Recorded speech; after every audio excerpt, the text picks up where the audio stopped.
And now, only on KGRA Radio, this is the Starborn Connection.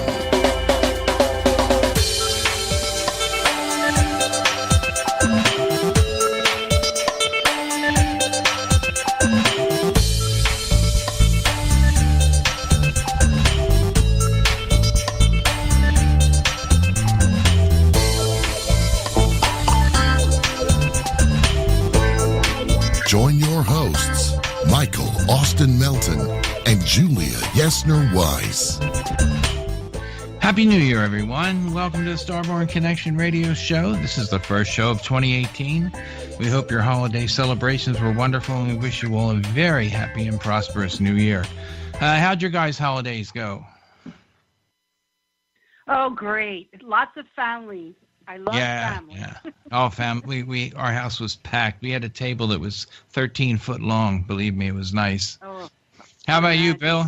Well, Bill was in recovery. First it was... That's right. Oh, man. How is that coming along? First it was bronchitis, and then with this torn rotator cuff, so... Man, you got slapped in the face on both sides. Oh, yeah. But it was a great holiday with the family, and it's just great to be here starting the new year with both of you and our special guest, Dr. Robert Davis. I think it's a great way to start off the year. And really looking forward to hearing what Bob has to say tonight. Well, hey, let's get rolling. I received a little bit more information. I do have some new information from our Czechoslovakian friends, Ilona and Ivana Podraska, and our interdimensional friend, Oli. Residing in the 12th dimension on the planet Iligizia. It's really difficult to pronounce because it's spelled with a lot of I's and J's. But anyway, well, I was asked, I guess after Thanksgiving, if I wanted to pose a question to Oli. It took a long time to figure out what I might ask, something, simple as an opener. And then as we moved on, I could get more specific. But I guess I started out with a real wide open kind of like, I don't know, silly question. Not silly, but really good. But I got a great answer. My question was, can you name the species of EBE that are friendly? He prefers EBE. And the opposite, can you disclose the names of the EBE races we need to be wary of? It's a three-way translation, so it's very difficult to make sure you have it 100%. Oli transfers the message to Ivana in Czech, and Ilona translates to English, and it's pretty amazing. Anyway, this is my response from the question. Oli says, yes, I know the question. It is common for people to throw all of us into a sack. All of us into one bag. As you people say, we are beige-gray color. We have galactic multidimensional neighbors from surrounding dimensions. They are only slightly untrustworthy for humanity. But no one wants to destroy you. I'll say that. No one wants to destroy you. People do not know us and joke with positive and negative thoughts. In our space, the system of evil does not exist, and neither in others. You humans have gotten out of control pursuant to space samplings, which did not suffice for your structural breakthrough of the being. In other words, I think he's saying we're thinking too ahead of the game and we're creating monsters where there are no monsters, I think. There is a more advanced galactic neighbor in our space, but they have a different purpose for knowing and interest in your Earth. They have a yellowish skin color with fluff like us, and I think that means hair, I'm not sure. They are tall, and they are not evil. In your atmosphere, they bend to the ground and do not walk, just pulse a few centimeters above your country or ground. They would burn their bodies if they were not a few centimeters above the ground. Your Earth is not ideal for their moving around. They are shy. We are not. We have other tasks, and we are good. There is a little excerpt from the January 6th. By the way, my question is like another page and a half long, so I'm going to break it up into several weeks. But I do have a January 6th contact excerpt here. And it's pretty shocking. We are not a negative race. Many people are interested. Many people wonder if we are dear beings, D-E-A-R, loving beings.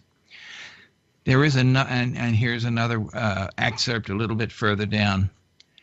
There is another technology of physical particles that could completely eradicate and exterminate you. Yes, under the Pentagon, they want to get our technology and technology from other beings in space.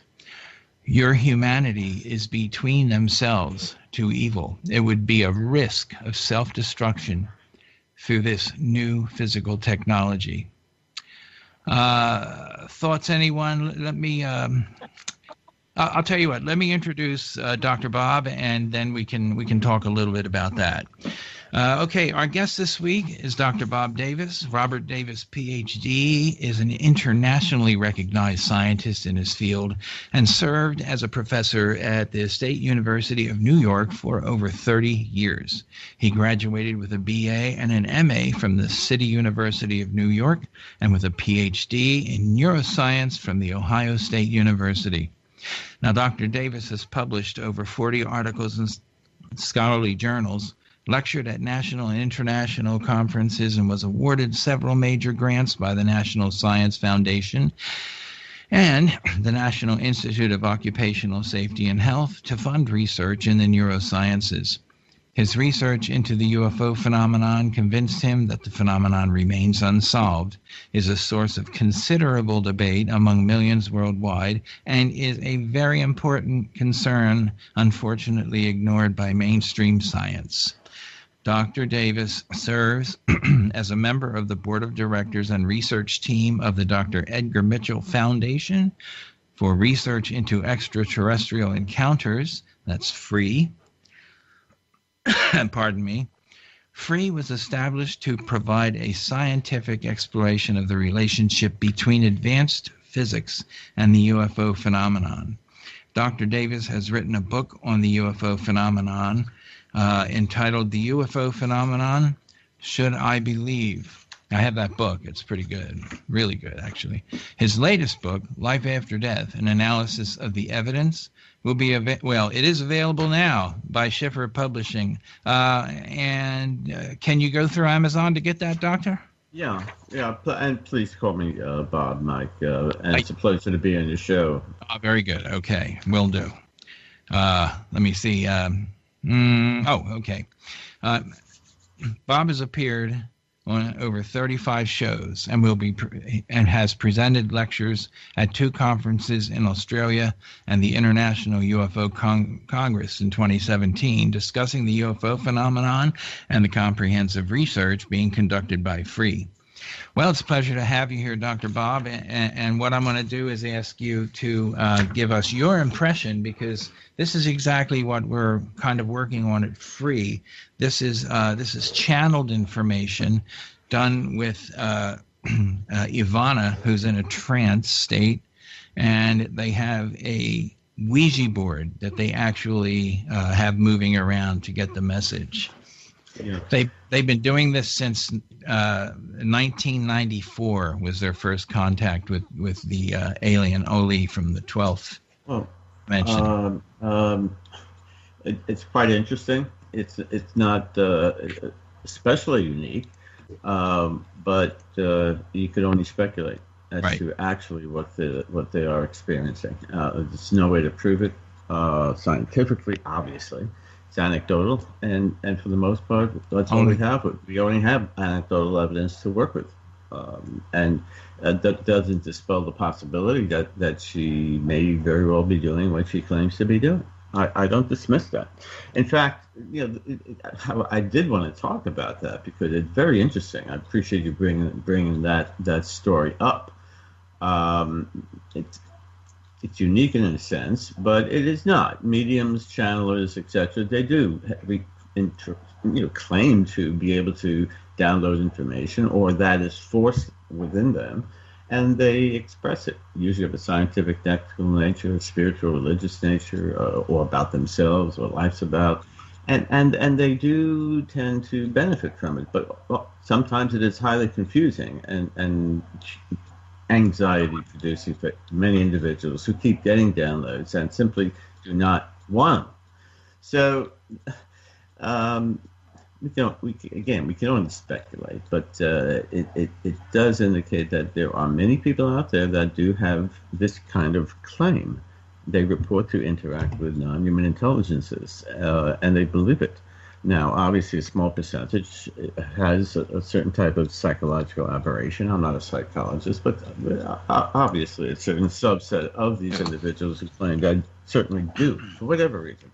But many are sincere, well-balanced individuals who do, even through non-channeling, but consciously report to interact with beings and receive information from them via telepathic communication. So it's fascinating, and again, I appreciate you bringing it to everybody's attention. Can you guys hear me? Yeah, we can hear you. Mike lost his audio. Yeah, my audio just flopped out there, and it seems like my software thinks that I'm using a different mic. So I guess I'm stuck on cell phone too. Very strange tonight with all our audio. Well, I mentioned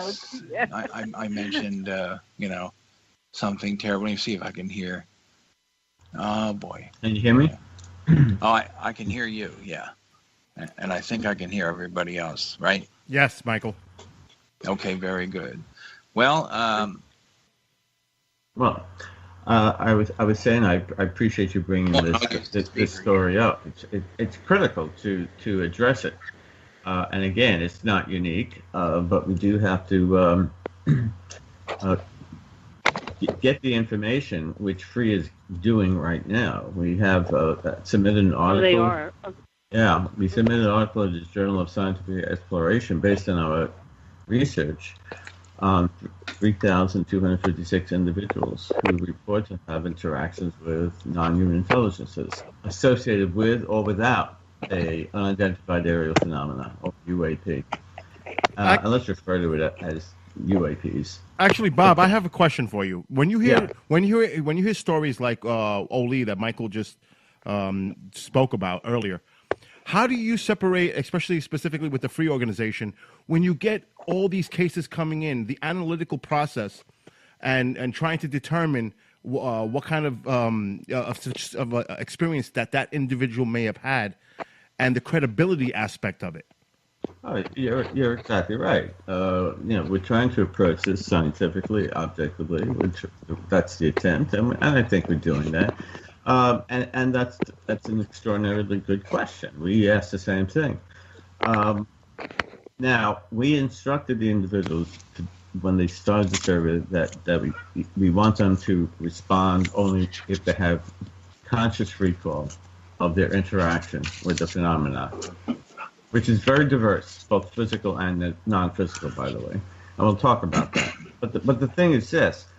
When we analyze the information and ask further questions, approximately a third of them did have conscious recall. However, others had lucid recall via lucid dreaming, none hypnotically. Not to diminish that form of memory recall, but there weren't any who at least claimed, and we're basing this, of course, on individual reports, and that's a flaw in and of itself, or weakness, I should say, not a flaw. But you can't measure it objectively. But this is what they contend. And the large database of 3,200 individuals will mitigate any of that bias. Point is this. Some had lucid dreaming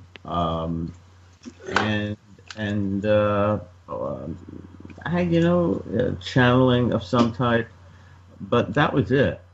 We broke it down into type of modality or memory recall, and nevertheless, they all said the same thing.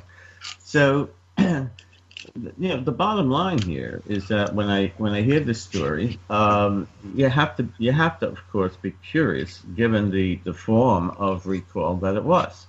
The communication itself can be criticized alone. So nothing is irrefutable here. We're talking about concepts, suggestions. We're talking about nebulous things that cannot be sufficiently quantified and qualified using the scientific method. You can't apply it very well to this kind of phenomenon. It seems we don't have the scientific principles that allow us to do that, but we can get at the hints of it by simply getting as much information that we can from individuals who claim to have contact, experience with the phenomenon. And that is the key here to the research. Instead of just focusing on nuts and bolts, as we call it in ufology, we're not a ufology organization. This is more of a conscious-based, multidisciplinary organization. Right. Free, that is. So I think you understand where I'm coming from here. We are just trying to define the essence of the experience by those who interact with it. And that will complement the nuts and bolts. And this is a more important aspect of the phenomenon, which is largely non-physical. Approximately 75% of the interactions with the phenomenon is of a non-physical nature, meaning it's telepathic, meaning individuals report what sounds like an out-of-body experience where they don't perceive space and time. It's dimensionless. They see 360 degrees in a holographic fashion. Feel an interconnectedness with the universe. They have all the symptomatology of the individual, in effect, who reports an out-of-body experience, which is symptomatic when they other experience. And that's what's uniquely interesting here. It's not about the lights in the sky. We're not doing that. That's old news. Yeah, it's important. It's part of the phenomena, but it's least important in my mind.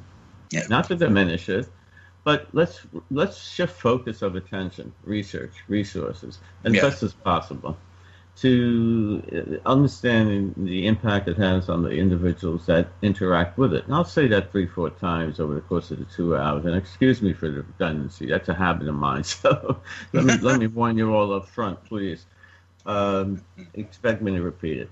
So it is a critical point. And then, you try to make sense of it, as we all do. And I commend you for your efforts. You have fine guests on your show. You explore the questions that should be given much more attention to by the scientific community. And we all say this. This is nothing new on my part. But I have difficulty understanding that it's not more fully accepted and studied in an aggressive fashion, even at the college level. And it's rare that it occurs. John Mack, of course, being one at psychiatrist at Harvard University. I'm sure your audience knows all about him. You guys do, of course. Yeah. And he had a 5 for tenure, but that served as a an example of what you could do if you stick your neck out too far in academia. You guys know that. Your audience knows that. Oh yeah. And that's a shame. We need scholars involved here from a multidisciplinary perspective, and not scholars. Gut feeling is important too, not to diminish that. Go ahead. I was going to say, when I went to Temple a little while ago, Dr. Jacobs taught a course. It's like a UFO 101 course that was really, really popular. And David was able to teach that, I think, for a number of years. And it was a fascinating course. It really was. It was really good. Yeah. And it's a shame more of the professors didn't kind of look in on it. Yes, there are a few courses like that. In fact, I forget what country just announced that they're teaching Ufology 101 course.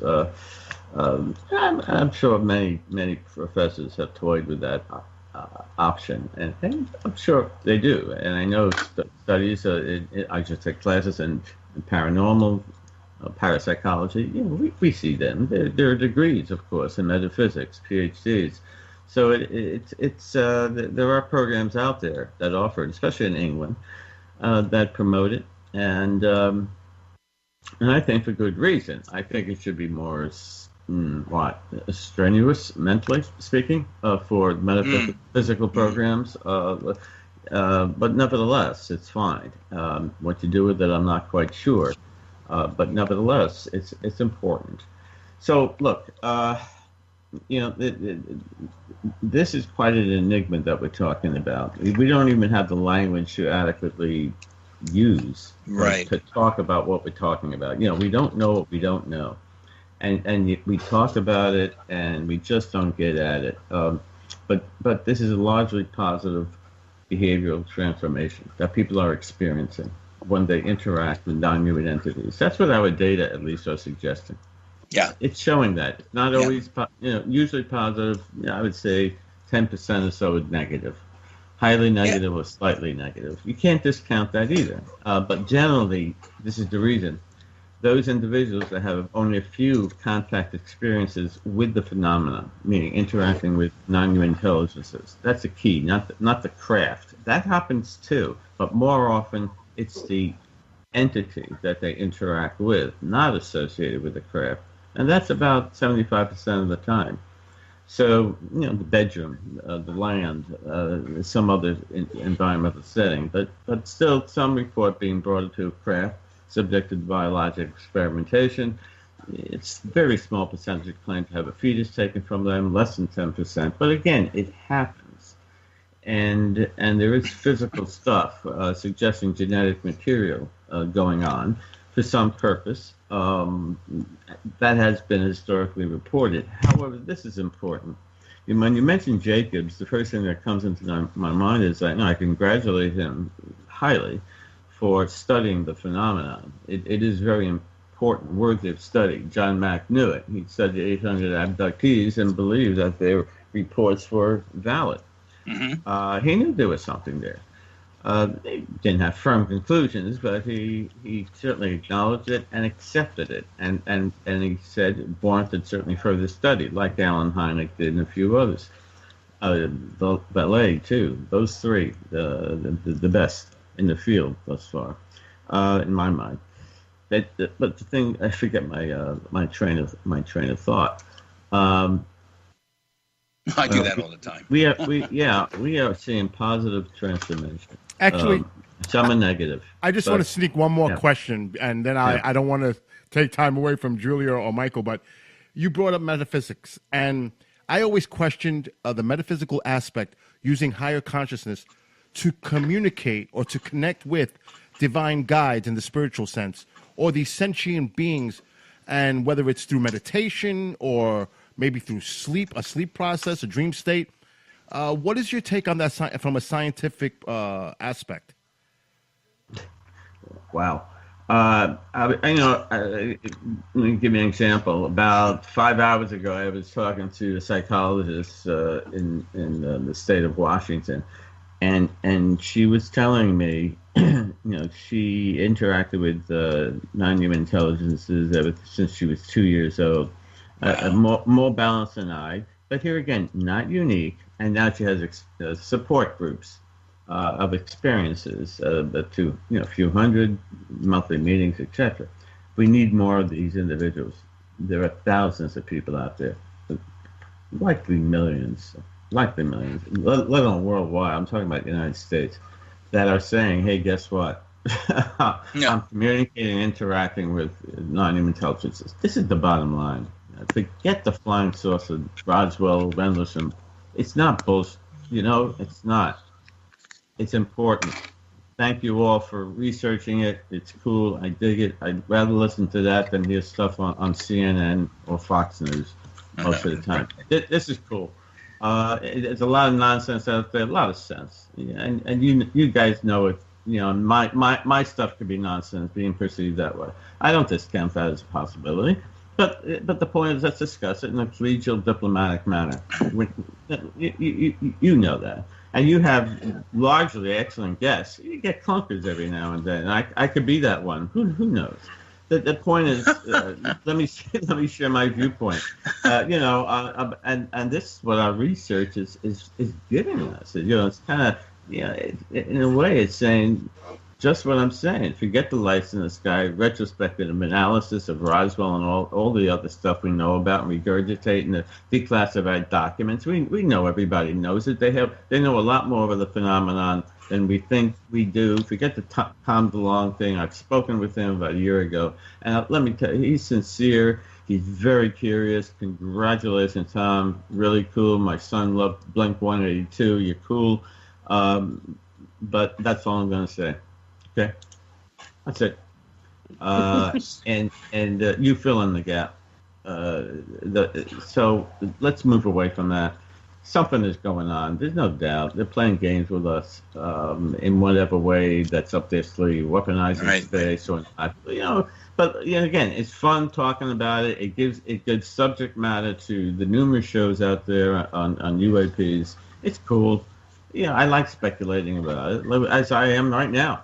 Why am I on this show? One, I'm conscious like you guys are. Well, let me tell you, I'm pseudo-conscious. I normally go to bed, I kid you not, 8 o'clock. Then I get bored, my thing, and write and all that sort of stuff. That's why I wrote my book, Life After Death, Analysis of the Aliens. Gotta plug it, man. I gotta plug it. That's a good one. If I'm going to bed at 12 tonight, which for me is a big deal. I say it kiddingly, of course. Look, I have a very, very sense of humor. You know that. That's great. I want to plug my book. Yes, please. I'd like to know why you wrote the book Life After Death. Well, it comes from this. It comes from this phenomenon, UFOs. When I wrote the book UFO, whatever it's called, UFO Phenomenon, Should I Believe? And then got involved in Free, founded by Dr. Rachel Mitchell, Sixth Person Walk on the Moon, for the audience members who may not be familiar. We have a multidisciplinary team of scholars from physicists at Harvard to psychologists, sensory neuroscientists like myself, et cetera, and we are trying to do proper scientific analysis methodology to study the phenomena. And we feel, again, the human experience is what should be focused on much more thoroughly. We're tending to scratch the surface and let others build upon, please, our research for validation purposes. I encourage debate, discussion. Not that would be great. Yeah. Not the piece, but there's some information there. Let it inform others where to take it. And let me say that up front, please. The point is, once it gets into the journal, I'm going to give a lecture at the Society for Scientific Exploration in June. We'll disseminate the findings, obviously, through more of the science world. Many will buy it, will beg it, will maybe even continue with some degree of research in the area. Most will dismiss it and maintain a materialistic, woo-woo guys. And you can't convince them. Cool, let's go up and have some coffee anyway. I deal with them. I dealt with them for decades in academia. Not 100%, but you find some like-minded souls, and we could be completely wrong. But the research is saying something. If anything, the fact that so many people are experiencing experiencing obvious confusion and anxiety during the first few contact experiences. However, with repeated experiences, they don't want it to end. 84% say they don't want it to end for those who have more than 10 contact experiences. It says something about integrating the experience, which, of course, again, it's quite horrific at the beginning. What if it happened to you tonight? 3 beings with big heads, big eyes. The scoop. Usually they are great. Of course. But human-looking energy beings, spirit-like beings are as commonly reported as grays. Suggesting too, grays are physical, right? Robotic, android-like, emotionless. Our subjects say that too. Got no soul. But they're efficient. They got a purpose. They integrate maybe with the humanoids. Okay, it's like they prime. What seems to me, and I'm only speculating. Please don't quote me literally here. If I may speculate, and all of you can certainly do that as you do, and that's part of the research. Banging it off people's heads. What do you think of this idea? let me know. The UFOphenomenon.com. Let me know your thoughts, please. Right. The Greys may be priming people for the next stage. With further contact experiences, they tend to see more of the human-looking individuals and go through different types of experiences. Those that include, in fact, out-of-body-like experiences, interaction with those entities, human-looking energy beings, spirit beings. But we also could be looking at also one possibility, different kind of phenomena, with a physical phenomena, Greys, human-lookings, and then people as frequently say they encounter energy like activity, spirit-like, ghost-like.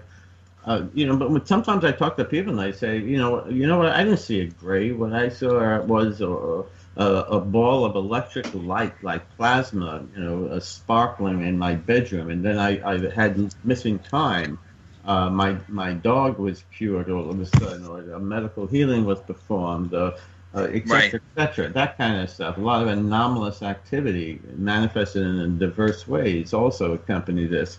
There's effects on consciousness. You see, there are psycho-spiritual-like effects, let alone that occur during the event, let alone afterwards. You again, think of this happening to you tonight when we get off the internet. How are you going to be tomorrow evening over a nice steak in a restaurant? You're going to be talking more than just the football playoffs, right? I don't talk about them at all. But we're talking about human consciousness. It's the most intimate kind of thing in life. Absolutely. We don't know what consciousness is, but without it, though, there is nothing. And doctors will say it's nothing because the brain's affected. It's an epiphenomenon of the brain. The philosophers say conscious and epiphenomenon of reality. They're both right. There's very different aspects, certainly, of consciousness, and many different disciplines have the different criteria for defining it. But we do know that it is a very large component, of course, because people, again, have altered perceptions. Mm-hmm. Taking all this into consideration, I'm doing the chapter in the book on environmental and human behavior, and how the NDEs, the energy beings, the non-human beings are interacting with people regarding that. And one of the things that I was thinking of when I was doing it, and I'm thinking a lot deeper than this, but it is an interesting thing to bring up. There are a lot of positive statements, but the negative statements that talk about the condition of the world. I'm finding that the research that I've been doing on the current state of ecological destruction, I guess you could say, and even human destroying themselves. I wonder, what if it's not the message that they're getting, and it's kind of like a collective idea that a lot of people have about the world in itself, kind of basing it on the fact that we've had so many commercials and so many advertisements, so many politicians, blah, blah, blah, telling us about it, that, it's kind of something that constantly runs in our brain. Does that make sense? Meaning that the individuals are having it become facilitated more by psychocultural influences rather than being informed by some other source, like non-human intelligence. It's very likely. Would that be a possibility? Of course. I'm not I don't know what type of cognitive psychologist probably would be in the best position to answer that. But from what little I do know, it would sound like, just that. And again, how do you dismiss that role or possibility? It's a bias. That's why you can't interpret the information you're hearing from her too literally. I am a psychologist. I hate to say it. I have a double degree. You have a doctorate in psychology, don't you? Two of them. Yeah. Yeah. I should call on you, Dr. Melvin. No. You can call me Mike. It's fine. No. If I can call you Bob, you can call me Mike. All right, Mike. Well, what conclusions can we draw, if any, from the Freeze study? Well, there are more questions than answers. This is the major conclusion in one sense, among many others, and you have to say to yourself, does these kind of experiences actually cause one to see, in a sense, a different world, or instead to see the world differently, especially in a non-spatial, non-temporal kind of context, because these individuals are having all the states of consciousness. And you wonder about their personal, environmental kinds of interactions that could be affecting the impact of the experience on them. So we're talking about spiritual, mystical, and extraordinary experiences, are we not? And the Freeze studies are kind of indicating that it has a similar effect on the individual as many other types of spiritual, mystical, and extraordinary experiences, from near-death to out-of-body, DMT, shamanic journeys, mystical meditation. You know that. But the free experiencer research study is saying essentially that they're both physical and non-physical interacting events, phenomena that's occurring. And 75% are saying that life has been transformed in a positive way. And that consists of many different types of attributes that we've identified, over 20 or so. Not that everyone will have every one. A certain percentage, say they had negative impact, usually associated with much fewer contact experiences, like I mentioned. But they mainly see themselves as contactees and not abductees. Let me emphasize this, because David Jacobs, our results, shall we say, largely contradict those made by Hopkins and Jacobs. If ufology has any degree of interest in this arena of ufology, and there's many different little topic areas, Hopkins and Jacobs, as far as I'm concerned, for a few reasons, I congratulate them for their efforts, for their contributions, but I think too many people associate abductions as being negative and something fearful and all of that stuff all the time. No. ET is not, from what we can tell, malevolent at all. Not that there may be not negative entities out there, but we don't associate them with the UAP phenomena. And grays and human-looking beings, among others that are reported, like the reptilians, insectoids, mantids. But again, energy spirit beings being also is commonly reported as human and grays, meaning what? That the non-physical type or non-human-looking type of energy, force, I don't know what it is, plasma, but people interact with it. And it has an impact on individuals in a again, psychological, consciousness-based way, where they lose a sense of time. They have an out-of-body experience. They go through physical objects. They see through physical objects. They see the world in a holographic view. They see 360 degrees. They feel an interconnectedness with the universe. They feel a sense of profound love and joy that they can't put into words, indescribable, comparable to what, again, people say during the NDEs. People know this. Yeah. You know about NDEs and you know about this. Why are they similar? Critical question here. Why are they similar to even people who have hallucinogenic, not all the time, but especially DMT, dimethyltryptamine, the active ingredient in ayahuasca? Many of you in your, I never tried it, but many of your audience obviously have, I'm sure, and may say, hey, guess what? Yeah, obviously there's alterations of consciousness in varying ways, visually, auditorily, etc. But I also interact with non-human intelligent beings. Weird. Why? Yeah. You know? Right. What's that all about? Again, brain illusion, or they are interacting with non-human intelligent beings? You know, are they seeing the world differently or seeing a different world? Right. Exactly. Yeah, and we can only speculate. But this is where ufology should go.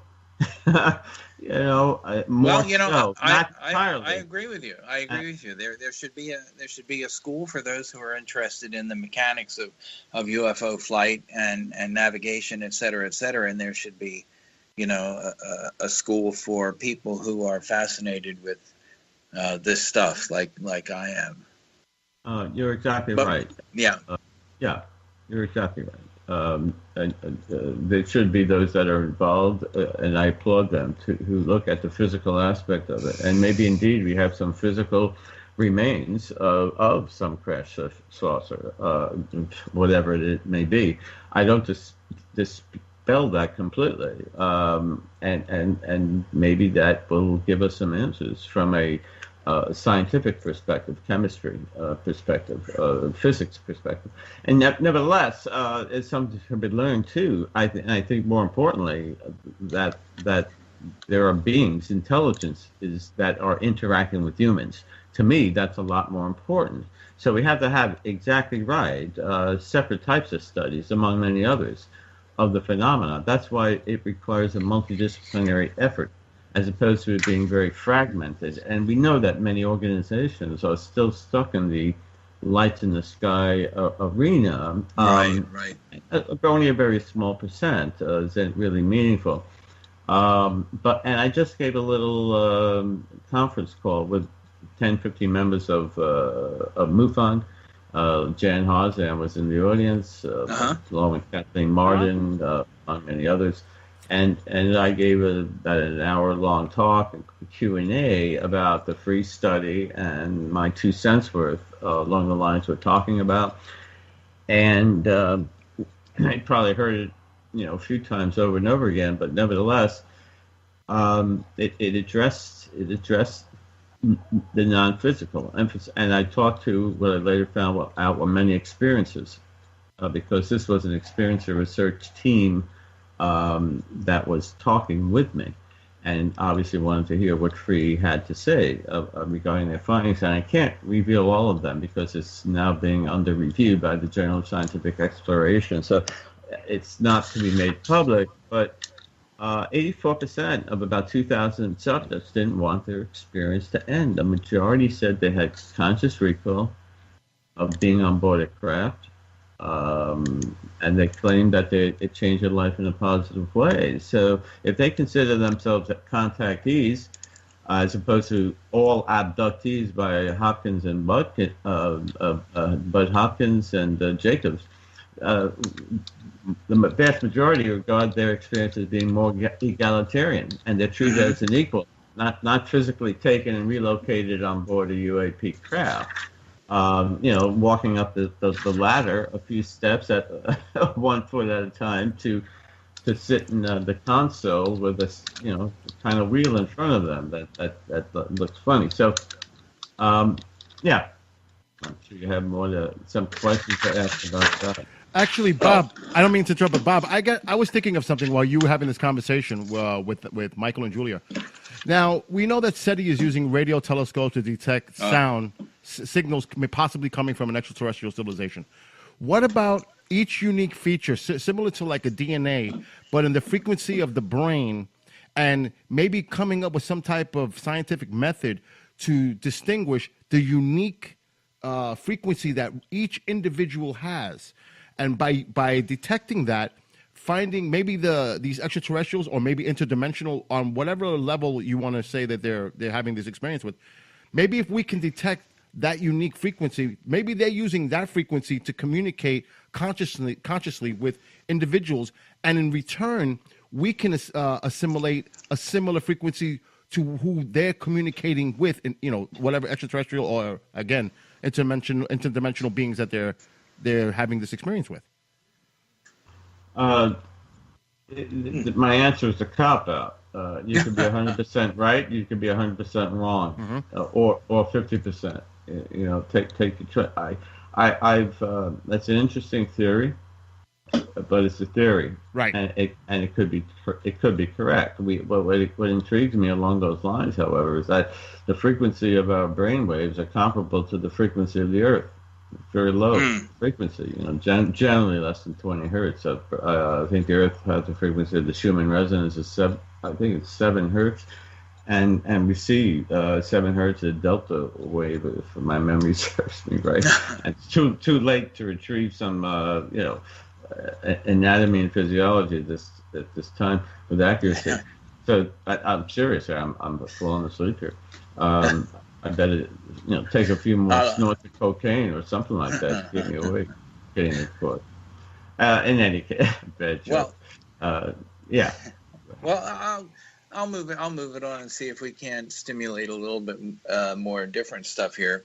Listen, are there any existing scientific theories that support the distinction between consciousness and the brain? I think consciousness is a separate entity from the brain because, of course, we can move that consciousness around in space and time. But are there any theories that support that? Well, there are indeed theories. There is experimental evidence. Again, nothing firmly irrefutable in nature. But ever since we kind of crawled out of that primordial soup and we evolved into what we consider ourselves to be pseudo-balanced humans, some more balanced than others, obviously, we've always wondered if the self or the I is the physical body.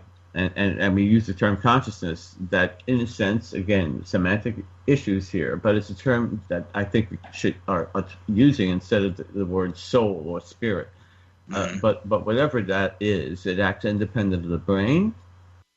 Ask a question, I guess. What is it? What it does? How it functions? Or how it originates? We don't know where in the brain it actually is. The sense of self, the sense of I, the free will. We have ideas where certain conscious events are facilitated in certain regions, but here again, they're low-level conscious events, not the free will, the predicting the future or making plans in the future. They're the only species that can do such a thing. That they all live in the here and now, but what are they doing tomorrow? I think I'm going to go get growth. You get the idea. Exactly. Right. So where is that? And we don't know. Someday we will, or may, I should say may. But here again, that aspect of self, that sense of individual self-awareness, intention, abstract thought. While we don't know how the brain facilitates it may be an aspect of consciousness that a bold leap here, but persists after bodily death. And we have some evidence, as you kind of embedded in your question, that suggests that a torsion energy generated by subtle energy within the neurons of the brain. It goes back to what's called the orchestrated reduction theory by Hammerhoff and Penrose, as many know. Francis Crick also did work in this area, who co-discovered the DNA molecule with Koch. They talk about quantum processes in the brain that may generate torsion waves. Many physicists have tried to this as well, along with neuroscientists, that may generate beyond the body and interact with other consciousnesses in this way. In other words, torsion waves, a form of subtle energy, again, generated from within the brain, but is emitted into the environment, allowing for things like ESP, possibly, medical healings, or various forms of psychokinesis. And there is, again, experimental evidence showing that non-local intuitive perception can indeed affect physical systems. And this has been demonstrated on numerous occasions in a variety of different settings with groups, with individuals, etc.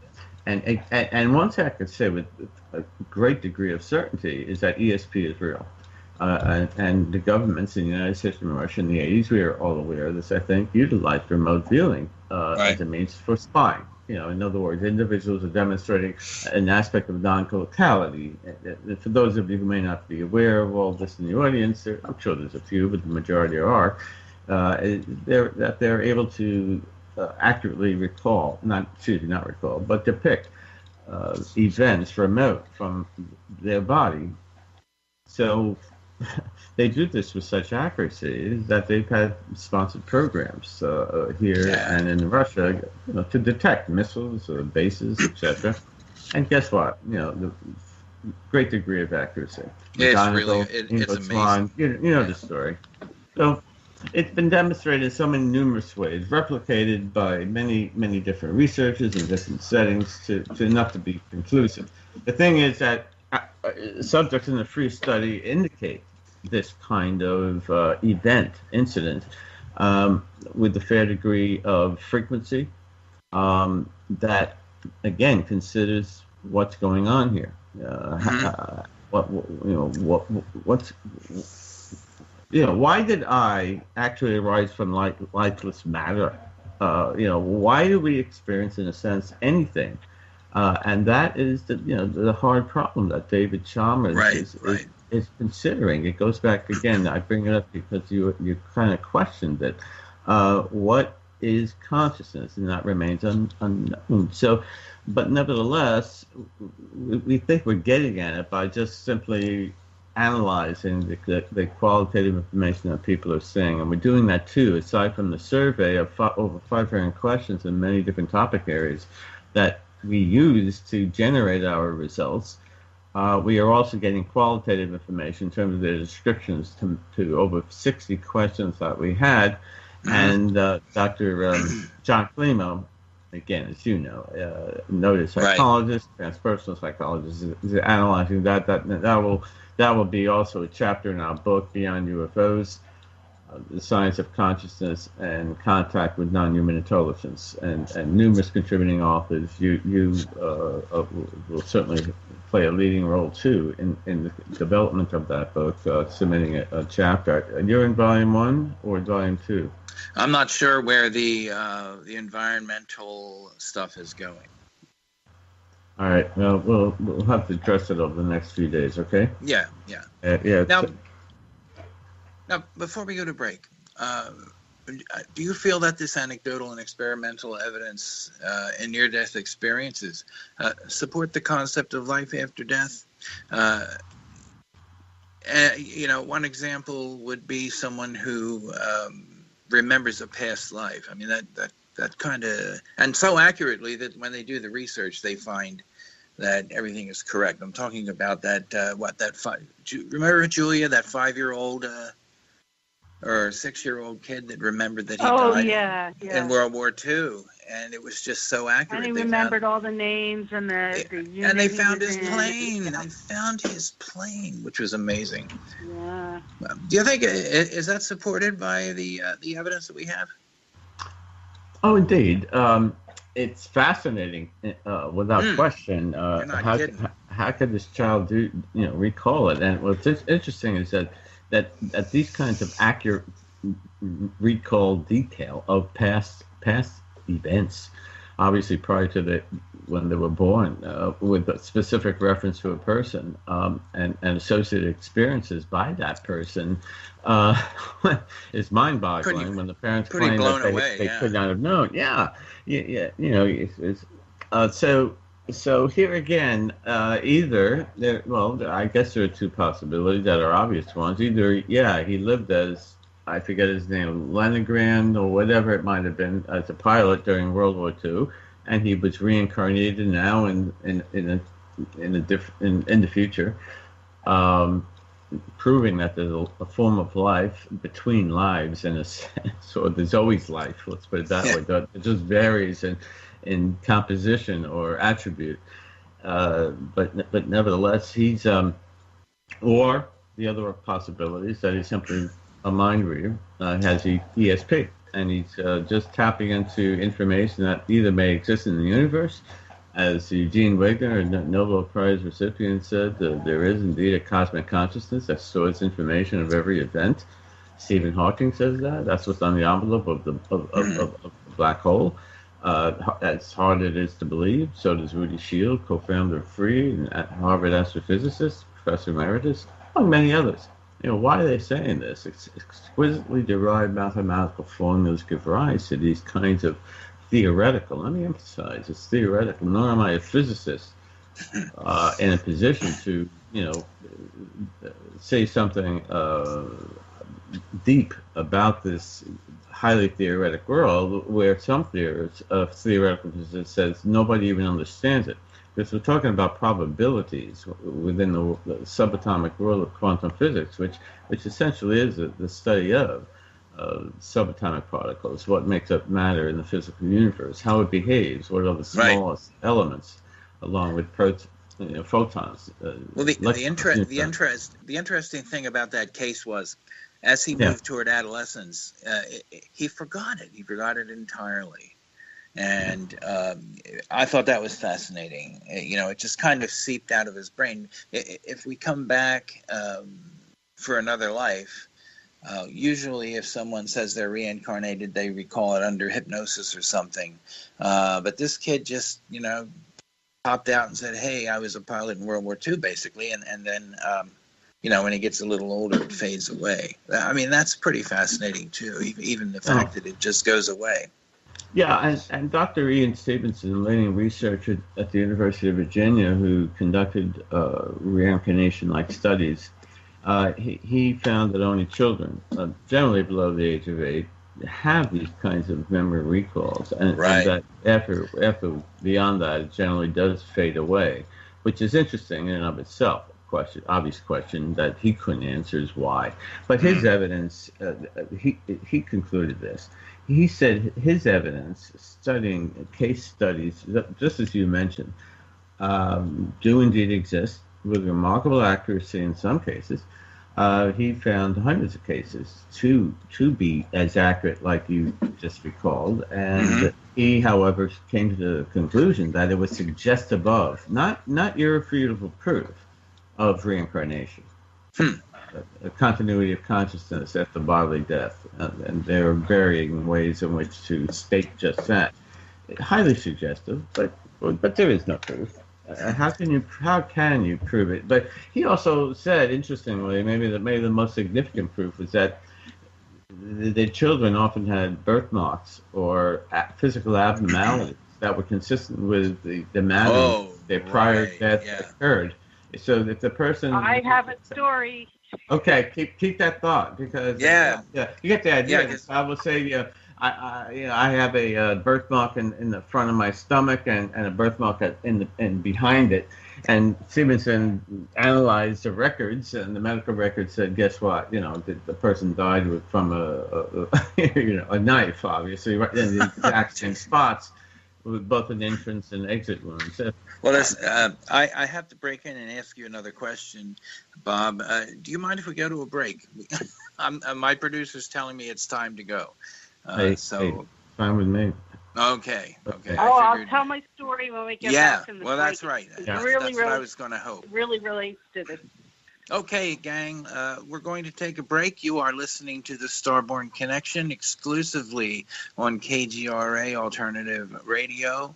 Man, you got to get on our website. We've got a lot of free stuff. Every show is free. Just come on and check us out, and we'll see you on the other side.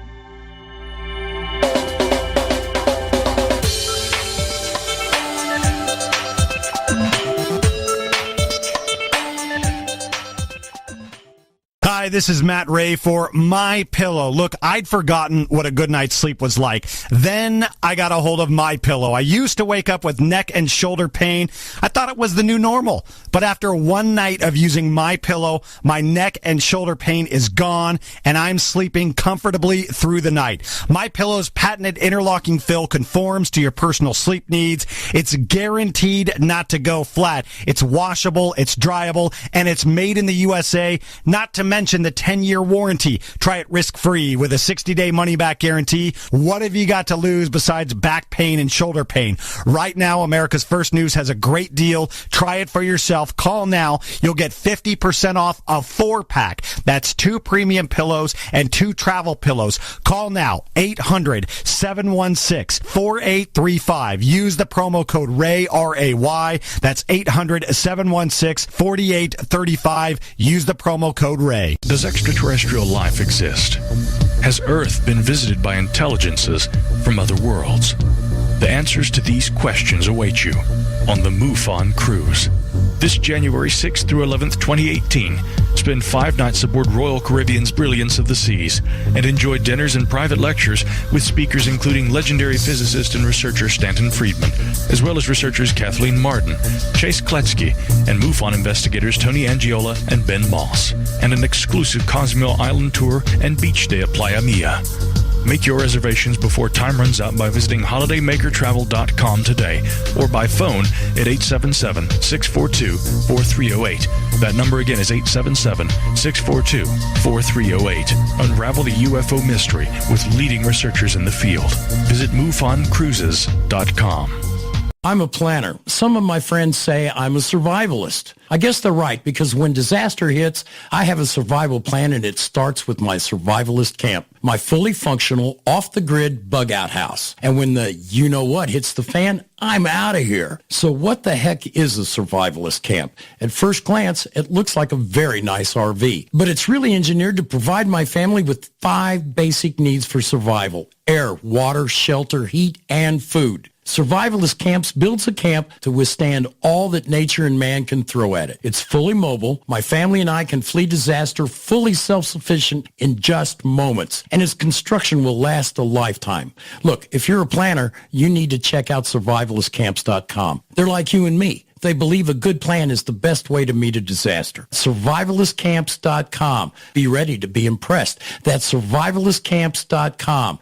Get prepared at survivalistcamps.com.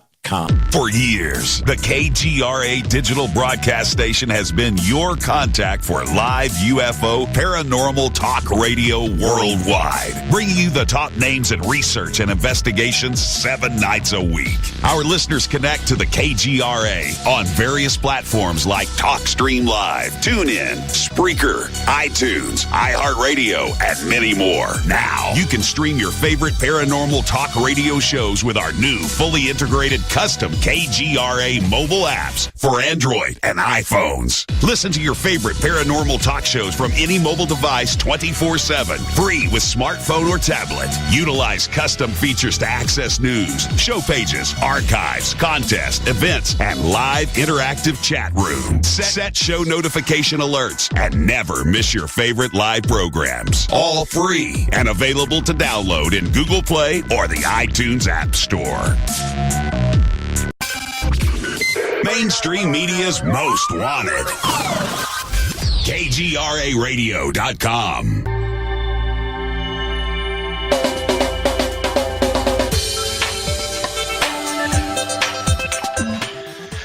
Hey everyone, welcome back. We got to sell some stuff and make a little money so we can finish the show there. I hope we made enough.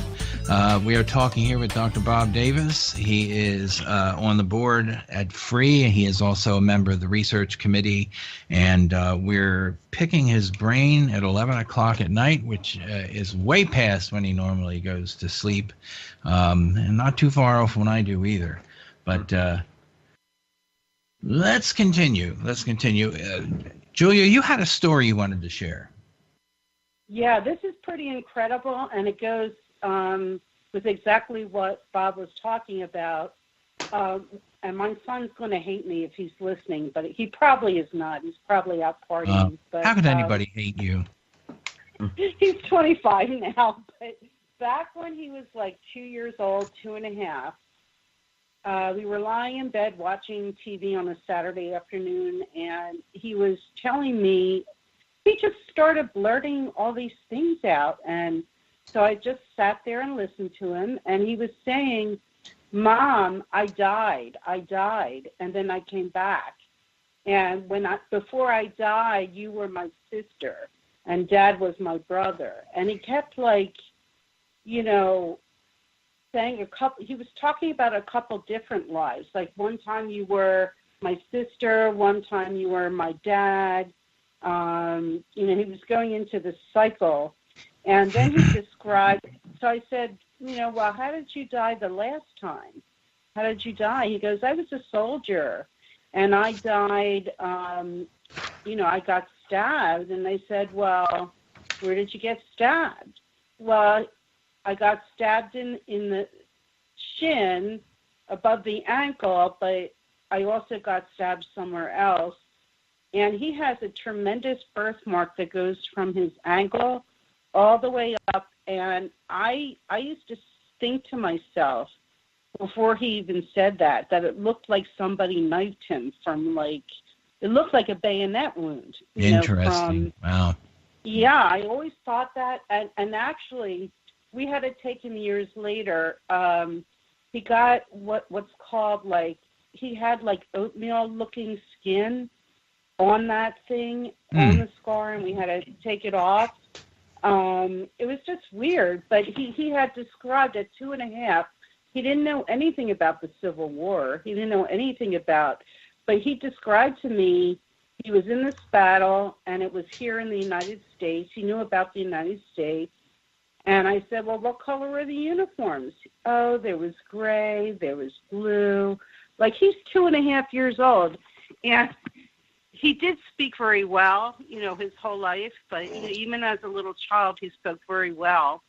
And I thought that was interesting. And then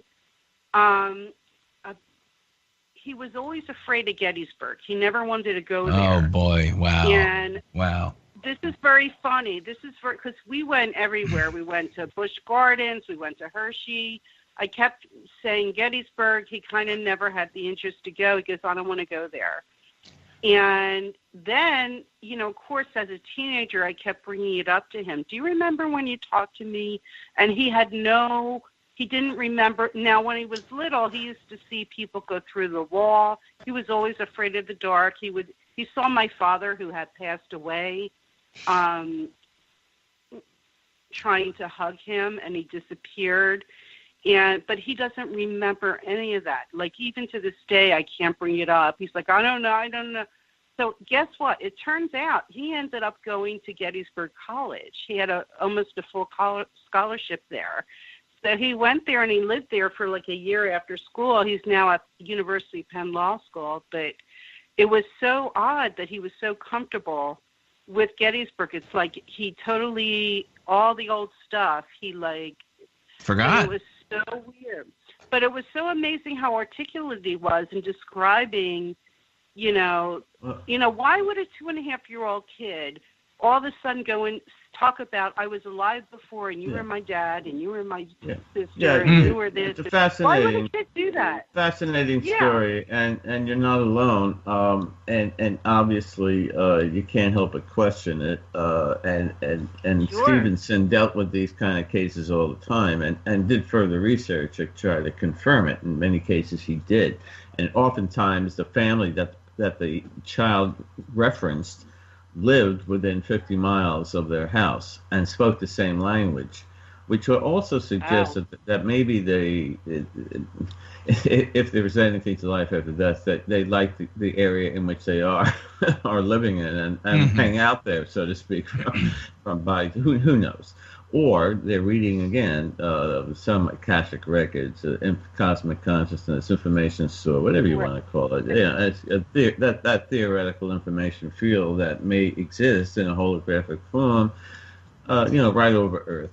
And here again, not me, but physicists. I'm just relating the information. I don't have the formulas to present to support that. But that is a contention of many. We know that. But listen, how did it make you feel when I said to you that this is what Stevenson saw with birthmarks that correspond very accurately to the location on the body of the wound suffered from either a spear, a knife, or some other means?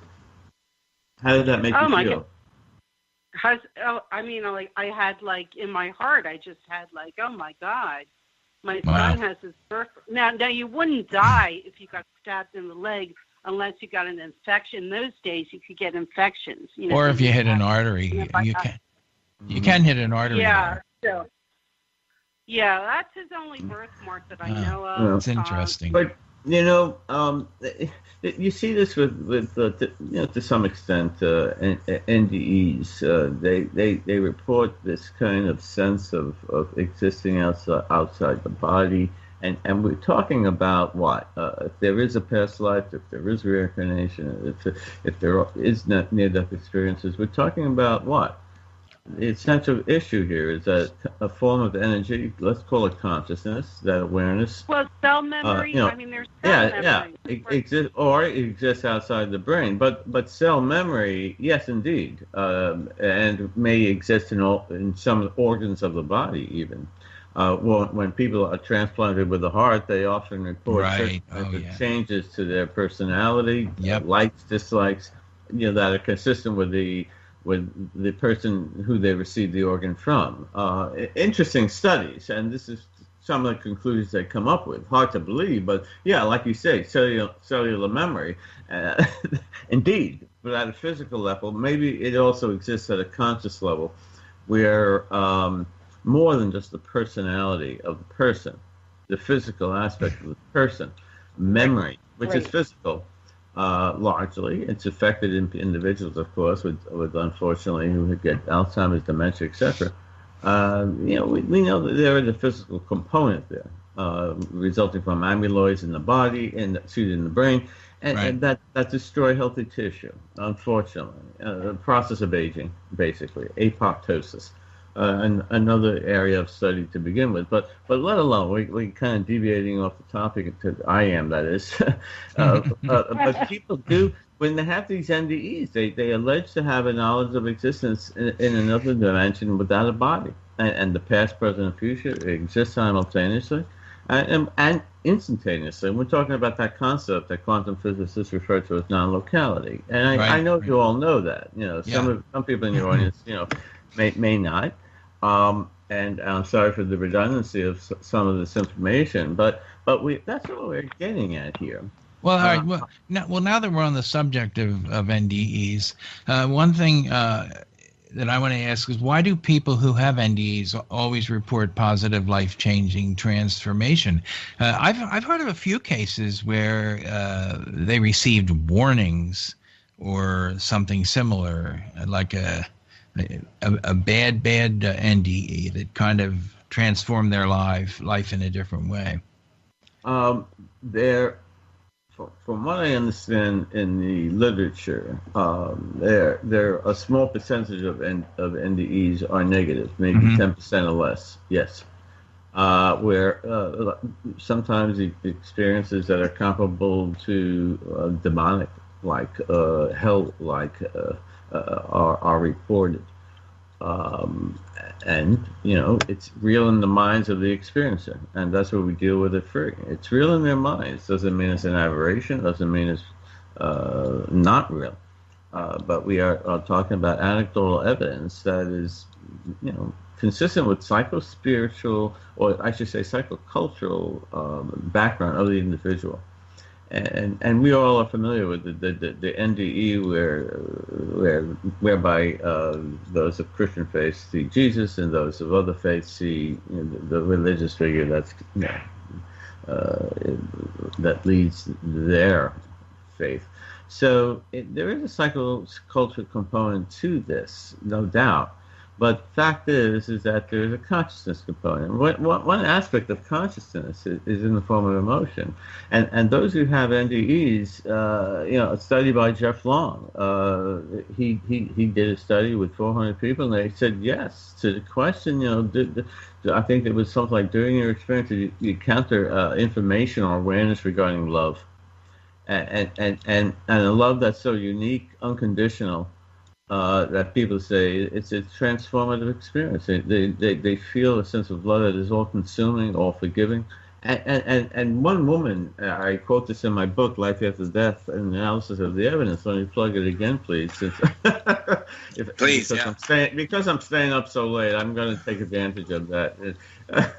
Like you. No, please, no. That's what we're here for, too. Hey, it's bad humor, and I apologize. And my earlier comment about the snorting was a joke. Please, again, bad humor.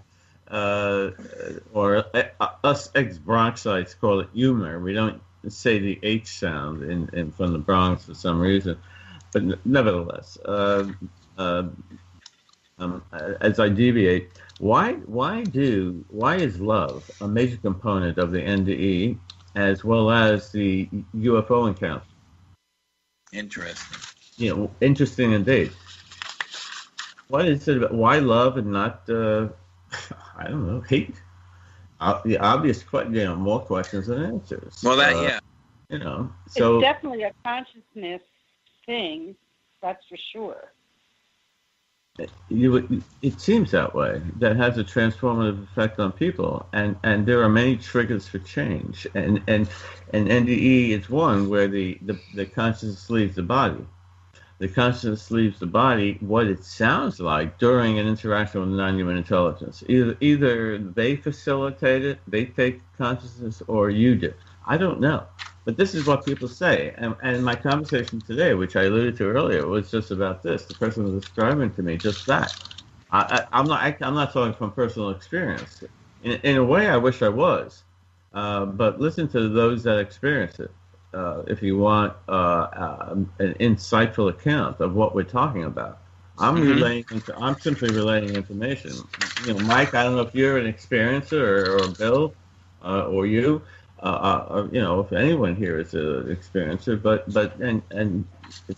many people are coming out of the closet, so to speak, in that regard, and talking about their trigger for change, this interconnectedness that they have with the reality. So they claim, about over 50% said they felt united with the world. Almost 40% of our studied samples said they seem to understand everything about the universe, and the obvious question is why? Really. Why? I don't pretend. Free doesn't pretend to have the answers. We are simply raising this issue. Let's build upon it. Let's do more research. Criticize all you want. Some of the criticisms are good. Some of the criticisms aren't. But let's discuss it in a diplomatic, collegial fashion. As I'm used to doing for decades, and I'm not only talking to ufology organizations, and I certainly would love to talk more to MUFON, among others, but certainly worldwide, and in psychology and parapsychology, it extends across numerous disciplines because of the diversity of the experience, which has that psychological component. And at the very least, psychologists, sociologists should be made more aware that people do have these kinds of experiences, are hesitant to reveal them to the psychologists or psychiatrists for obvious ridicule or fear that they'll be given medication when they don't think they really need it. Many do. I'm not saying don't. It's hard to know, but I would first look for an experiencer, support group, an individual. And Free does have a website that does provide the names of counselors and those who could support them with feedback regarding their experience. And that's critical. And maybe the most important thing associated with Free is just that, helping others. And that's the bottom line. And there's thousands out there that are indeed in need of help. Speaking. There's no question about it. Yeah, and you're a psychologist. You know better than I. Oh, absolutely. And what's nice about it is, they can talk to me all day long and I can help them maybe feel better. But talking to another experiencer is a completely different kind of association there. I mean, and that's what it's based on. If you're an experiencer and you call in the helpline, you get an experiencer to talk to. And that I think is a big bonus. Yeah, and they benefit from it. From repeated counseling, so with a qualified individual who, if it's an experiencer, can really get at it. If an experiencer wants to talk to someone who gets it, preferably, not always. But I find experiences, they come like non-experiences, from the hypomanic to the balanced, to the cool, to the not cool. All shapes and sizes, and. But one commonality is that experiences have a fierce determination within to get to the answer. And they read books, they read articles, they go on the internet, they search. Right. They're moved. They're more than moved. With fierce determination, they strive to get an answer, and that is anxiety provoking. Their life is not. You know that. You know more than I. I know from just talking to several people, but you have more exposure to it, and other psychological pathologies to begin with. You treat a wide range of issues, shall we say. But nevertheless, we deviate a little bit. But, let's jump back. I want to try to get some more questions in. How might consciousness and quantum physics possibly explain the near-death experience and UFO contact experience? Well, one important thing to keep in mind is that quantum physics is theoretical. So you have to be upfront. You have to be cautious about talking about quantum physics. And let me emphasize again, I'm not a physicist. I'm familiar with literature. I can speak me too. A lot of it, but and if you got some degree of smarts, and all of your audience does, you can understand it. Don't be turned off by it. Bottom line is Albert Einstein called it spooky action at a distance. He acknowledged that, look, these subatomic particles are weird. They behave in non-logical ways, and the point is they do, and they become real when they're observed by humans. So that alone, that collapse of the wave functions, they often refer to it as, raises numerous questions about consciousness, about what life is all about, because physical matter is composed of these atoms that behave in ways that we don't understand. And if we did understand it, we might understand life more, explicitly. Possibly, and maybe our abilities, potential abilities, are tied into elements or attributes that are revealed in the subatomic world, which also seems to correlate well with the cosmological world, because what all matter is composed of the subatomic particles that we see in experimental settings in laboratories. So what we're trying to get at the essence of life, and Einstein developed his unified field theory of the electromagnetic, gravitational, and the two nuclear forces, weak and strong. But he may have left out consciousness as one of the forces, potentially. Yeah. Possibly. The missing link. I have a question from the audience. I always try to put them in there because, they're listening. Should more emphasis be given from a scientific perspective on dream state, lucid dreaming, sleep paralysis, and distinguishing if it could be a suppressed past experience, not simply just a dream? There are certainly books on the topic, and I hate to be copying out, but we need extensive amount of time to address that. It's an excellent question, and obvious one question is: do dreams can they be a precognition? In some cases, can they be metaphorical? Could they be meaningful, or it's just a bunch of nonsense? And people do log it, and they see patterns in it, et cetera, et cetera. I wish I could answer your question, and I don't want to pretend to know the answer, because I don't.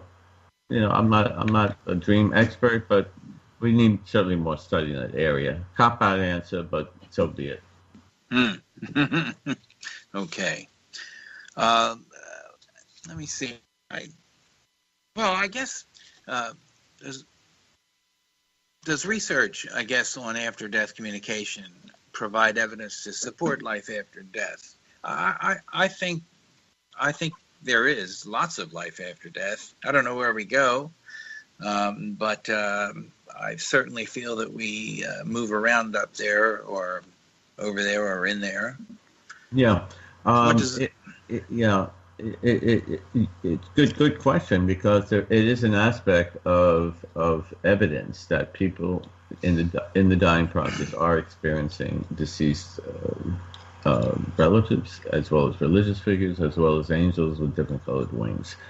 And hospice workers, doctors that devote time to the critically ill in studies have testified that indeed,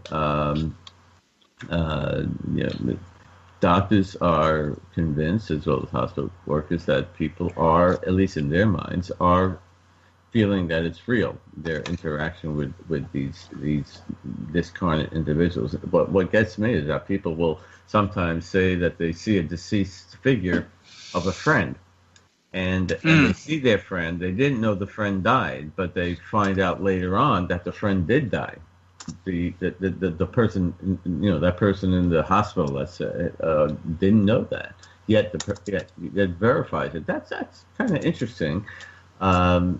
Suggesting that it, let's just say it adds more validity to the results.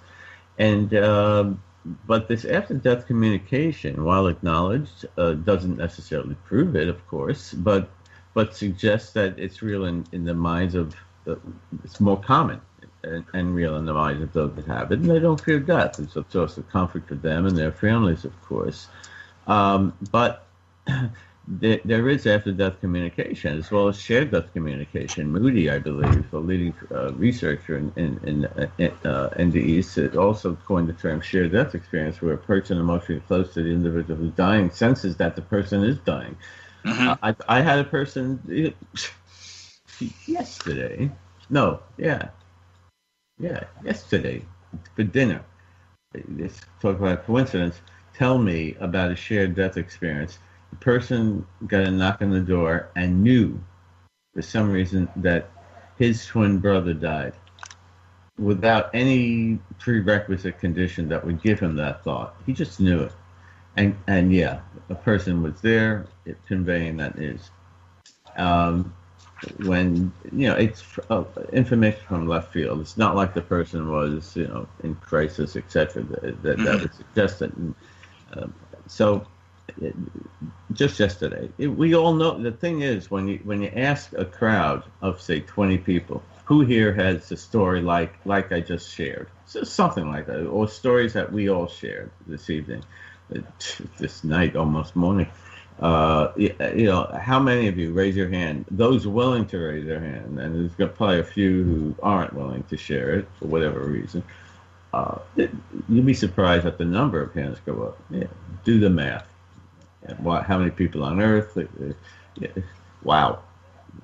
And we talk about anecdotal evidence. We all know this, but mainstream science doesn't seem to recognize it and take it more seriously. And the UAP issue with NIH, non-human intelligence, is just one component of the bigger, of what is a bigger picture. Shame. No, I was just going to say it's a shame mainstream science doesn't accept the weird or the unusual or stuff like that. It's just so interesting to me. Yeah, and yes, it is to me too.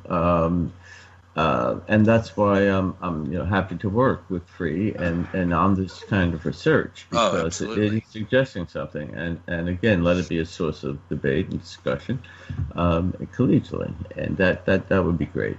But look, the fact too that it is negative, let me emphasize that, in a small subsection of the population, those that have essentially few interactions, they cannot be ignored. And the psychological community, let me say it again for the second time, please, because it is important. They need to be made more aware of just this. There are many out there that are reporting this, and guess what? Some are psychologically, what's the popular term these days? You know better than I. They have a DSM category. They have an aberration of some type, dissociation, a type of form of schizophrenia. A lot of people have voices in their head telling them what to do, X, Y, Z. They're bombarded by it. They can't tolerate it. And the question is this: are they abnormal? Right, exactly. Now, there's a book, and I'll recommend it to you because it's a great book. Silvano Arietti wrote a book about schizophrenia, and his conclusion basically in the book was that within the craziness, there is a string of truth that if you find it and follow it will make perfect sense, which, it's incredible. I've never been able to find it in 28 years, but it sounds pretty good. It sounds like maybe there is something in there that will qualify as something a little bit more than just electrical impulses in the brain. But there's also a theory that they they're connecting to another dimension or a parallel. Right, they're picking up right, exactly. Yeah, that exactly. Is cool. That is cool. Well, yeah, that's a possibility indeed. And they are perceiving something beyond their sensory capability and getting that information that you said from another dimension. It's a possibility. This so-called holographic universe that may engulf the planet, so said German scientists back in 2012, that they had proof that was the case. Maybe indeed there is, but nevertheless, what's the issue at hand here? We're talking about what? What are we talking about? It's too late at night. What was the topic? Oh, we were just talking about schizophrenics and the content of their thought. Yeah. The point. The point is, if they would work with it and not let it command them, but or medicate it out of existence. Or medicate it out of existence. The person can be in control of it and benefit from it, but they're not taught that. Psychologists dumb it down. You can't cure them. Tell them that it can't be cured, and we'll try to alleviate it as much as we can with certain kinds of psychoactive agents, which don't get at the heart of the matter, a Band-Aid approach. And it's easy to do that and dismiss them, or than to work intensely, which is what they need. Intensive, early on intervention that's appropriate, and they don't get it in sufficient number in the manner in which it should be approached. I know a few of these people that do just that, and they say just that. These people benefit from it, and they like it, as opposed to when initially, when it was a mandatory, when they're told they're crazy. This is it, guys. They're told they're crazy by the psychologist. Well, that's the thing. And so the last thing you want to hear. Last thing you want to hear if you're hearing voices that you're crazy. Like I see UFOs. I interact with NHI. You're crazy. The last thing I want. The last thing I want to hear. Mike, you're a psychologist. You get it. Everybody does. I would think. I get it. I've gotten in trouble. They get it. That's the problem. Times. They get that from their friends, relatives, and professionals. I have gotten in trouble frequently for sharing those beliefs with supervisors and all that kind of stuff. But, I still think that there's something there. So I will continue to search for it. We should get back on track. I have a couple more questions here. Now, based on the existing theories and experimental evidence in your book, what conclusion, if any, can you make about the possibility of life after death? I kid around and I tell some of my family members that I have the answer to my research on life after death, and the answer is maybe. That is such a childish response. I'm the first one to admit that, but I can't help it. For some reason, I can't. Anyway, look, I don't pretend to have an answer, despite the fact that many do. But I think it's certainly premature at this point in time, given our limited scientific principles, methodology. You understand, we can't prove it. This is a person in a trance. Recalling information from deceased relatives in an accurate manner. Proof is recall from a child who says lives before. Proof is seeing that deceased relatives from a position of a bed in the process of dying. Evidence of proof. That's the point is, or I'm hit by a car and my brain is shattered in varying ways, and my body essentially is my brain's not getting oxygen, blood. I'm out of here. Bingo. So here again, we're talking about the same thing in different modalities, facilitated in different ways. We're talking about consciousness, Zippo, outside the body, experiencing a different time, space, something that's vastly different that some people are fearful of. What happened to me? I must be dead, and they're struggling to get back in their body. So they say. I'm not talking about it from a perspective of an experiencer, a keen insight, relaying information, and as kind of best I can. But hopefully I'm capturing it reasonably well. But here again, you can't use words to capture it reasonably well. When I say these people are saying past, present, and future exist simultaneously, turning and now are occur at the same time, what are they talking about? You know, I say to myself, it's very interesting. But they all say this. They see 360. They see a holographic view. They're one with the universe. Expanded consciousness. I feel pronounced love. I'm changed. I feel more humane. I'm more compassionate, more loving, more caring, more ecologically sensitive. I'm more positive about life. I'm more humane. I understand myself better than ever before. I have greater self-worth, more compassion. I don't longer fear death. I'm much less materialistic. I'm not into organized religion anymore. What is going on? You know, and why the majority say this? Not all. Not everybody says the same things. Everybody has personality. Everybody's different. We know this. Same as this. It's different. But why the shift with about 70% of the 3,256 individuals say this? And that is, again, as I'm going back to before, the foundation for all this to build upon.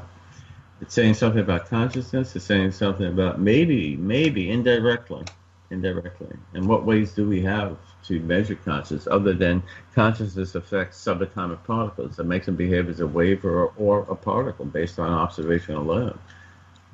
We know the act of observation makes things real. Subatomic particles. Oh yeah, That's indirect evidence of ESP.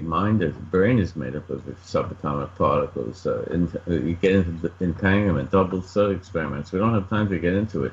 It's been demonstrated that ESP exists, that people can, with their intention alone, can modify physical systems at the level of subatomic particles, let alone on the grander scale with random event generators.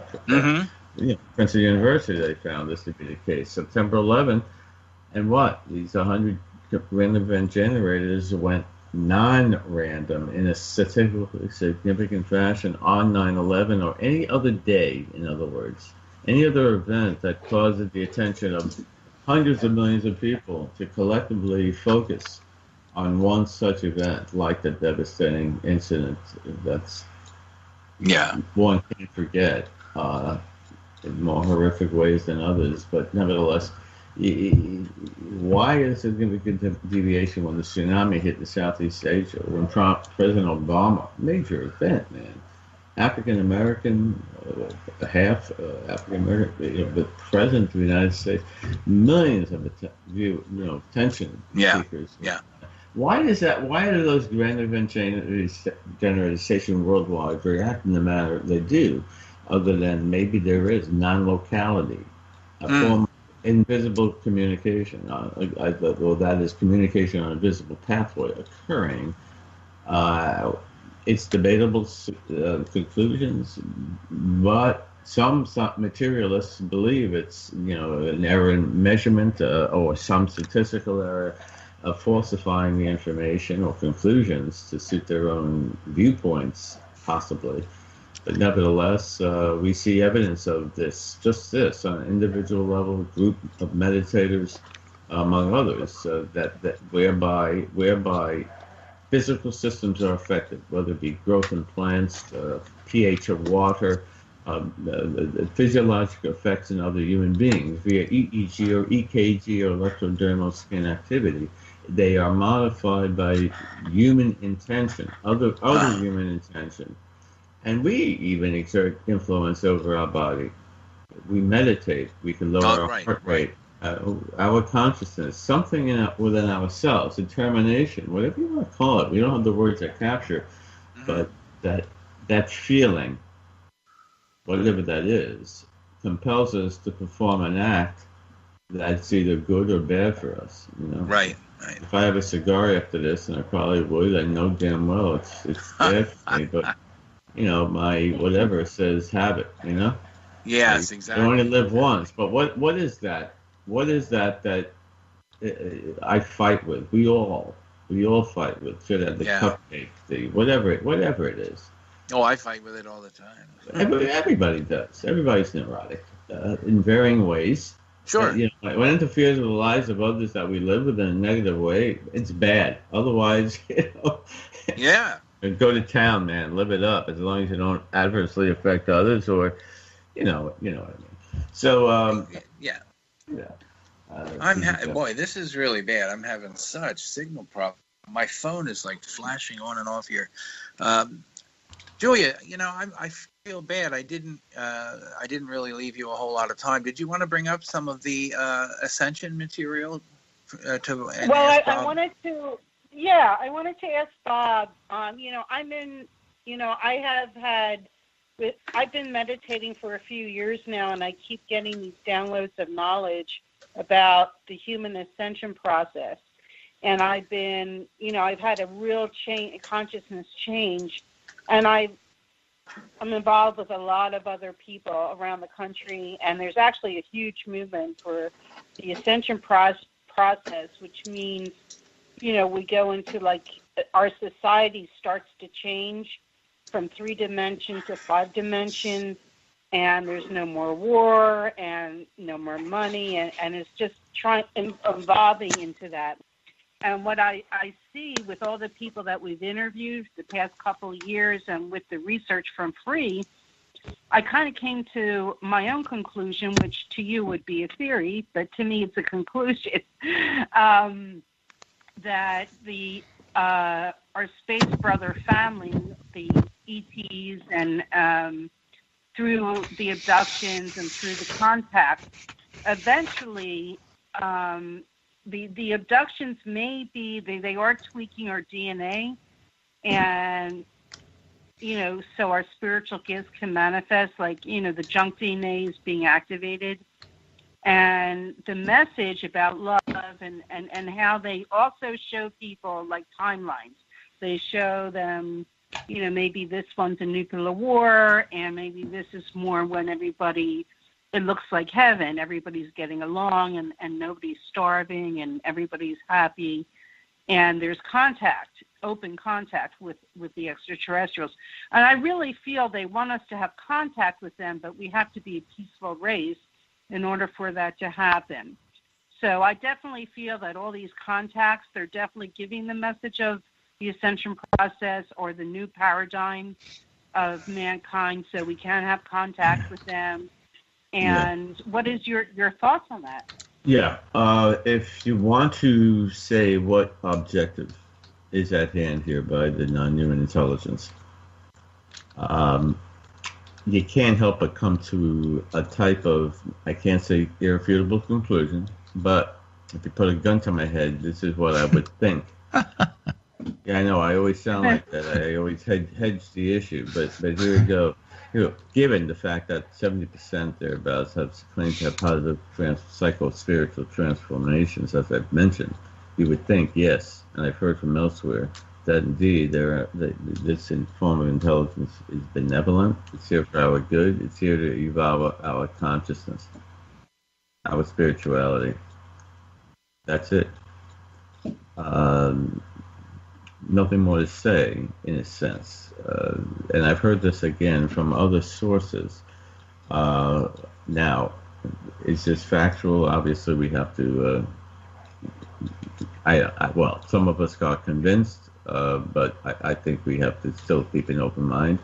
But that's a possibility. The question is, why are these individuals transformed so positively? They come to a realization that they are not their body. That realization, that fact that's validated by interacting with other entities, that they are separate from their physical body. Can you imagine what that must be like? Let me tell you this. It's real in their minds, so it's real. It gets philosophical. Right. Right? And it's true. And that could be reality. You follow me? I'm getting moved. Yeah, you're very clear. Very clear. I'm getting moved. Everybody has their own reality and their own truth and their own experience, and nobody else can experience that but them. So it's their reality.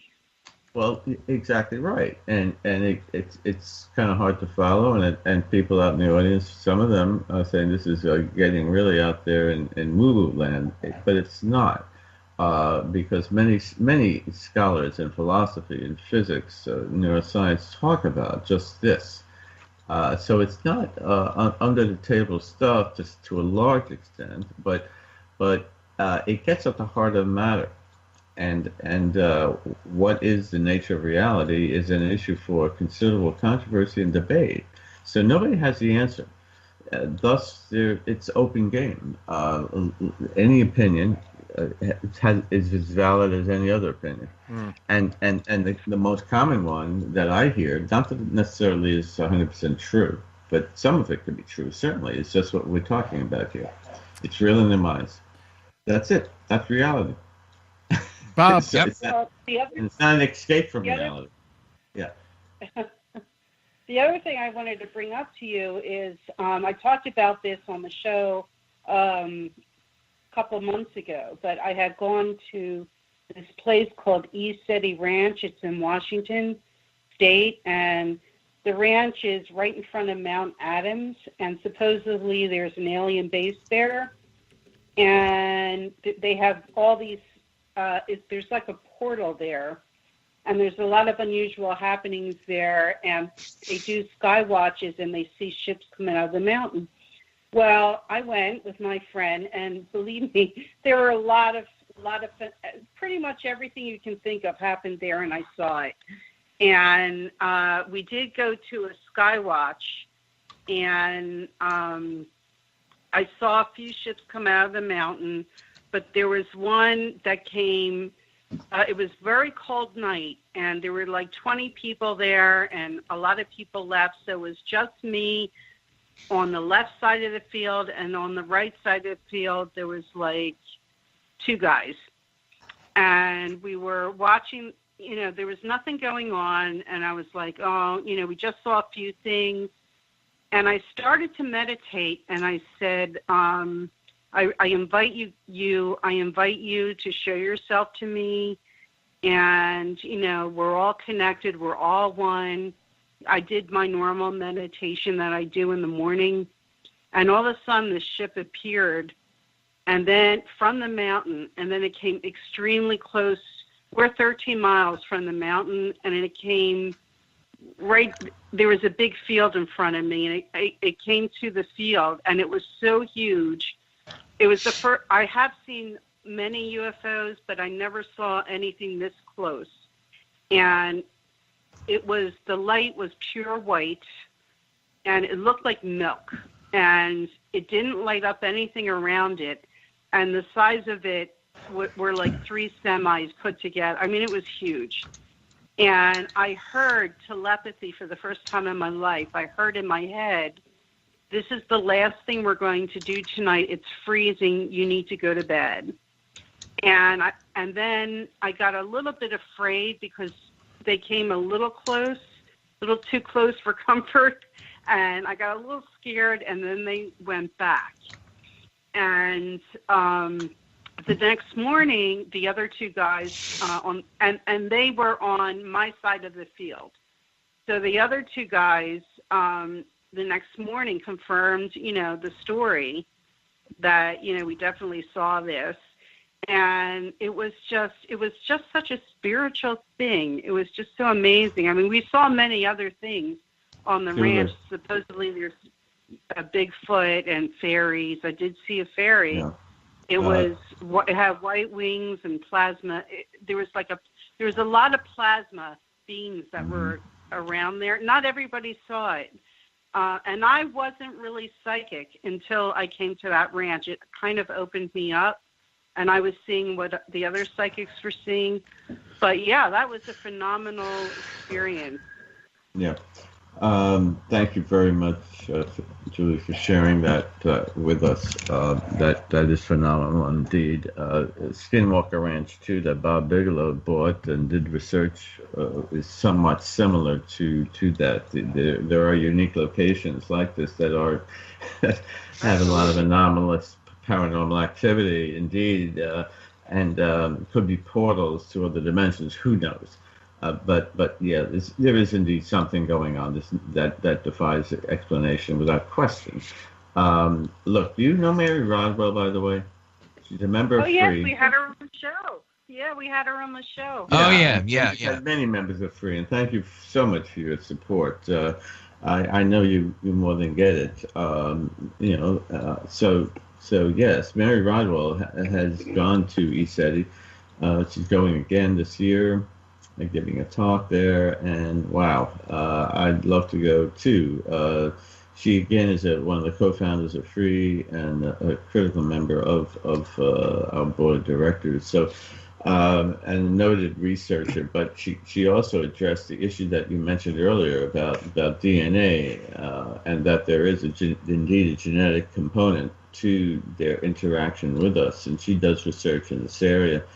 And she has had geneticists look at the material from which she shared of junk DNA from certain sources, and it's quite clear that they are deviant and mutated in a manner that's certainly inexplicable. Now, she has also done research with new humans or children who have unique abilities, spontaneous writing, language-based abilities that are foreign, that cannot be discerned, explained, and their contention is that they are interacting with another being.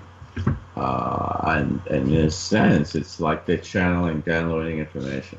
Now that's where Mary Rodwell is coming from, and she's certainly to be commended. I'm not saying she's 100% right or 100% wrong. She's certainly to be commended for her efforts, and I would recommend that members of the audience consider too her book, The New Human, remarkable individual, as Mike is well aware. As all of you are certainly well aware. So, nevertheless, yes.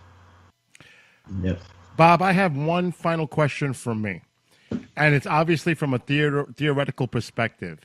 If we are being visited by extraterrestrials, interdimensional beings, etc., is it possible that they may be interested in our spiritual self, our life essence, our soul? Good question. And the reason I say that is maybe it's due to a lack of their own, and also maybe our ability to reincarnate. Good question. Wow. Yeah. All of you guys in a generic sense are asking, very, very insightful questions, as you generally do, and I appreciate that and applaud you for that keen insight. Nevertheless, there is a spiritual component here involving one. They may have been doing this forever, so we can only speculate. It's fun to do so, and our data are pointing in that direction. Maybe they seem to be largely an emotional, cooler, more laid back than we're more the flamboyant, out of control, unpredictable species. They're in touch with themselves, They are just like I'm sure they have faults, but here again we're talking about intelligence, assuming they are real, and I'm not saying 100% they are. Okay, please, audience, understand that. I'm not saying 100% that they are. But there's a good possibility that there is a form of intelligence that's real in the mind of individuals, and therefore it's real. Well, I'll tell you one thing. I would really recommend the listeners to go to your website, the UFOphenomenon.com, because there's a lot of great articles there on the work and research that you've done, and I found it to be very informative, to say the least. Thank you. And again, please look at my book, The Life After Death Analysis of the Evidence on the UFO Phenomenon, Should I Believe? And thank you, everybody, for your support. Yeah, it was nice having you. I'm so sorry, Bob. Thank you so much.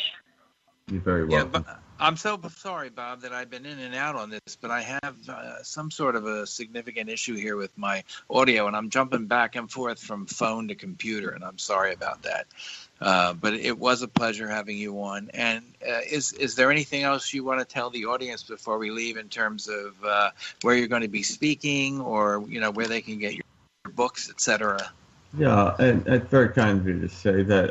As I mentioned, I don't want to overly do it, but if you go to ufophenomenon.com, there's all the information there. My books are on Amazon, and as well as my lectures, etc. is on there. So thank you all again for attending. Be objective, please. Continue to listening to this show. Be very careful what you interpret out there in terms of what's sense and nonsense.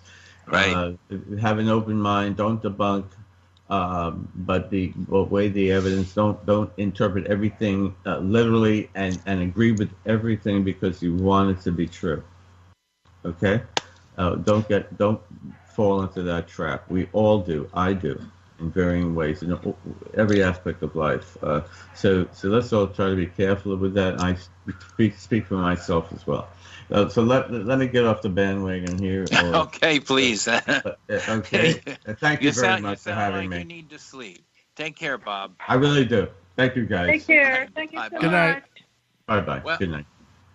Well, folks, that was Bob Davis, an incredible scientist, human being. What we're going to do now is just tell you that next week, Julia and I will be discussing 2017. It's something we wanted to do before the end of the year, but I guess January is as good a time as any to do it, right, Julia? Right. Oh, and we have a chance to talk about that Hawaii thing too. Oh, yes, please. I want you to talk about that. I want to talk about it. That alarm that happened. Yeah, yeah. I'm so glad that Trump was on the golf course, believe me. Oh boy. Thank God. Oh, praise God does watch over us. I mean it. Whew, send Trump golfing today. Yeah, thank God he wasn't next to the button. Oh, man. Well, Bill and Julia, I'm going to hang up my phone here, and I'm going to proceed to rewire everything. And everybody out there, thank you so much for listening. We'll see you next week, and God bless. Stay alive. We'll see you then. Good night.